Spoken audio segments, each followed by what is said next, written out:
ಸಿಗ್ತಾ ಇಲ್ಲ ರೇಷನ್ ಸಿಗ್ತಾ ಇಲ್ಲ ಏನು ಇಲ್ಲ, ನಿನ್ನೆ ನಾನು ಮೀಟಿಂಗ್ ಮಾಡಿ ಆದಷ್ಟು ಬೇಗ ಈ ಸರ್ವರ್ ಸರಿ ಮಾಡಬೇಕು ಅಂತೇಳಿ ಸೂಚನೆ ಕೊಟ್ಟಿದ್ದೀನಿ.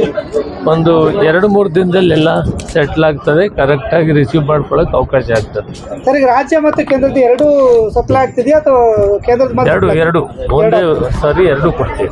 ರಾಜ್ಯದ್ದು ಕೊಡ್ತೀವಿ ಮತ್ತು ಕೇಂದ್ರ ಸರ್ಕಾರದ್ದು ಕೊಡ್ತೀವಿ. ಸರ್, ತಾವು 7 ಬಾರಿ ಸಂಸದರಾಗಿದ್ದೀರಿ ಮತ್ತೆ ಸಚಿವರಾಗಿದ್ದೀರಿ. ತಮಗೆ CM ಆಗುವಂಥದ್ದು ಅಥವಾ ಅಧ್ಯಕ್ಷರಾಗುವಂಥ ಅವಕಾಶ ಯಾಕೆ ಮಾಡ್ಕೊಳ್ಳಿಲ್ಲ ಸರ್? ಹೈಕಮಾಂಡ್ ತೀರ್ಮಾನ ಮಾಡಿದೆ. ಆ ತೀರ್ಮಾನಕ್ಕೆಲ್ಲ ಬದ್ಧವಾಗಿರೋಣ, ಪಾರ್ಟಿ ಕಟ್ಟೋಣ. ನಮ್ಮ ಗುರಿ 2028ಕ್ಕೆ ಕಾಂಗ್ರೆಸ್ ಪಕ್ಷವನ್ನು ಅಧಿಕಾರಕ್ಕೆ ತರಬೇಕು.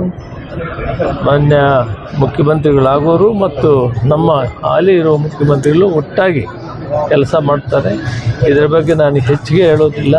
ಪ್ರಕ್ರಿಯೆ ಶುರು ಆಗ್ತದೆ. ಈಗ ಗವರ್ನರ್ ಬೇರೆ ಇಲ್ಲ. ಅದರ ಬಗ್ಗೆ ನಾವು ಏನೆಲ್ಲ ತೀರ್ಮಾನ ಮಾಡಿದ್ವಿ ಈಗ ಸದ್ಯಕ್ಕೆ ಹೇಳಲ್ಲ, ಸಾಯಂಕಾಲಕ್ಕೆಲ್ಲ ಗೊತ್ತಾಗ್ತದೆ. ನಡೀರಿ ಸರ್.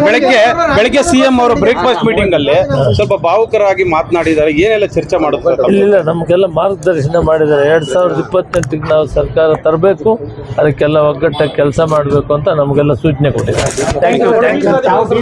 Thank you.